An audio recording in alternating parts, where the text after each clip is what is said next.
tiptoe through the window, by the window, that is where I'll be. Come tiptoe through the tulips with me. Good morning, students! How was your day? Are you ready to dive into another exciting fun story? Great! Let's begin our lesson for today. But first, let me introduce myself.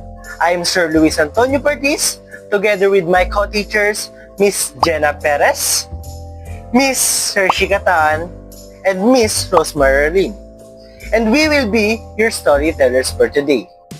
At this point, allow me to read the objectives for today's lessons.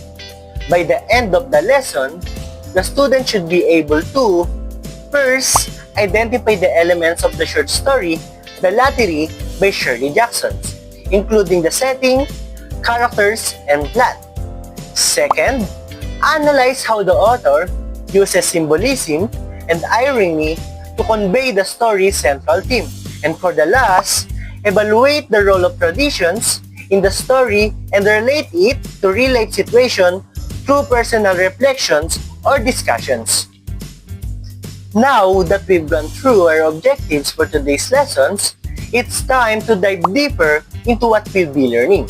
Today, we're exploring a thought-provoking short story that challenges our views on traditions and society. Let's take a closer look at the subject content of our lesson, The Lottery by Shirley Jackson. This lesson focuses on Shirley Jackson's The Lottery, a short story that explores how ordinary people can participate in horrifying acts when they conform to societal norms and traditions without questions. The story serves as a platform for discussing deeper themes such as conformity, ritual, violence, and moral responsibility. With such a unique plot and storyline, you're probably wondering about the person behind the story. So, here's a little background about her. Shirley Jackson was a renowned American writer known for her works in horror and psychological fiction. Born in 1916, she rose to fame with her controversial short story, The Lottery, in 1948. Her writing often explored themes of conformity, fear, and the darker side of human nature. Today, she is considered one of the most influential American writers of the 20th century. She believed that the scariest things aren't always ghosts or monsters, but rather than the things people accept as normal even when they shouldn't. That's exactly what we'll explore in today's story. But before we jump in The Lottery, I want to hear what you think.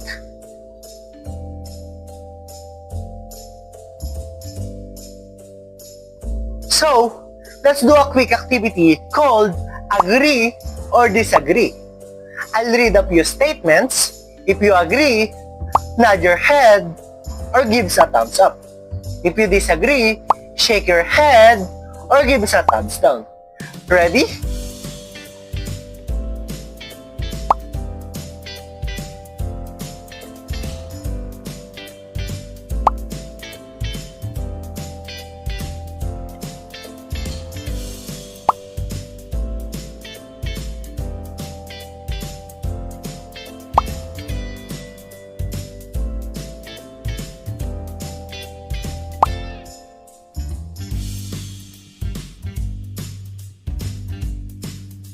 Interesting answers.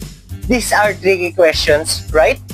Sometimes we follow rule or tradition just because that's how things have always been. Now, let's dive into one of Shirley Jackson's most famous works, The Lottery, a story that reveals how dangerous blind obedience can be. Let's see what happens when a community hold on to traditions without ever asking why. The villagers of a small town gathered together in the square on June 27, a beautiful day for the town lottery. In other towns, the lottery takes longer, but there are only 300 people in this village, so the lottery takes only 2 hours. Village children who have just finished school for the summer run around collecting stones. Mr. Summers runs the lottery because he has a lot of time to do things for the village. He arrives in the square with the black box, followed by Mr. Graves, the postmaster. This black box isn't the original box used for the lottery because the original was lost many years ago, even before the town elder, Old Man Warner, was born. Mr. Summers mixes up the slip of paper in the box. He and Mr. Graves made the papers the night before and then locked up the box at Mr. Summers' coal company. Before the lottery can begin, they make a list of all the families and households in the village. Tessie Hutchinson joins the crowd, flustered because she had forgotten that today was the day of the lottery. She joins her husband and children at the front of the crowd, and people joke about her late arrival.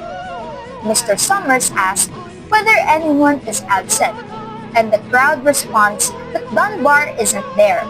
Mr. Summers asks who will draw for Dunbar, and Mrs. Dunbar says she will because she doesn't have a son who's old enough to do it for her. Mr. Summers asks whether the Watson boy will draw, and he answers that he will. Mr. Summers then asks to make sure that Old Man Warner is there too. Mr. Summers reminds everyone about the lottery's rules. He'll read the names, and the family heads come up and draw a slip of paper. No one should look at the paper until everyone has drawn. He calls all the names, greeting each person as they come up to draw a paper. Mr. Adam tells Old Man Warner that people in the North Village might stop the lottery, and Old Man Warner ridicules young people. He says that giving up the lottery could lead to a return to living in caves. Mr. Summers finishes calling names, and everyone opens his or her papers. Word quickly gets around that Bill Hutchinson got it. Tessie argues that it wasn't fair because Bill didn't have enough time to select a paper. Mr. Summers asks whether there are any other households in the Hutchinson family, and Bill says no, because his married daughter draws with her husband's family. Mr. Graves dumps the papers out of the box into the ground and then puts 5 papers in for the Hutchinsons. As Mr. Summers calls their names, each member of the family comes up and draws a paper. When they open their slips, they find that Tessie has drawn the paper with the black dot on it. Mr. Summers instructs everyone to hurry up. The villagers grab stones and run toward Tessie, who stands in a clearing in the middle of the crowd. Tessie says it's not fair and is hit in the head with a stone. Everyone begins throwing stones at her.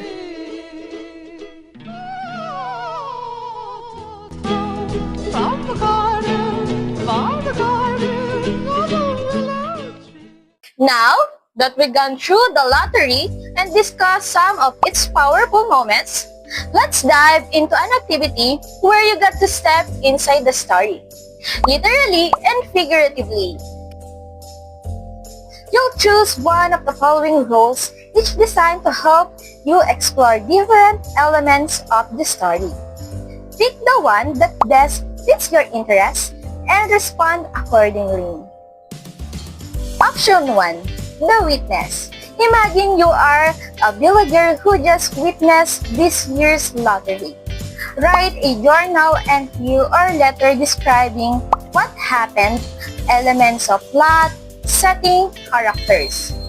How you feel about what you saw, whether you think the tradition should continue or not, and why. Option 2. The analyzer. Answer the following reflection questions in a short video, voice note, or written response. Number 1. What does the black box symbolize? Number 2. How is irony used in the story, especially in the setting and behavior of the townspeople. Number 3. Can you think of a real-world tradition or system that people follow just because it's always been done? How does it connect to the lottery? Option 3. The visual storyteller. Create a visual representation, a comic strip, digital collage, or poster that highlights the story setting, characters, and plot events. Symbols like the black box or stones, a visual clue or code showing irony or contradiction in the story.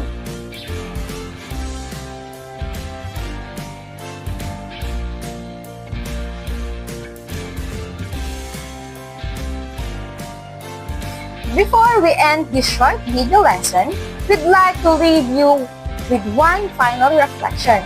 Take a moment to answer this question in just one sentence. You can write it down, say it aloud, or even include it in your artwork or activity response. There's no right or wrong answer, just your own thoughtful insight. Before we officially end this lesson, we want to thank you for learning with us today. We hope the lottery made you think more deeply about tradition, society, and human behavior. Don't forget to submit your activity through the email provided earlier. That's all for now. Stay curious, keep reflecting, and we'll see you in the next lesson. Tiptoe through the window, by the window, that is where I'll be. Come tiptoe through the tulips with me.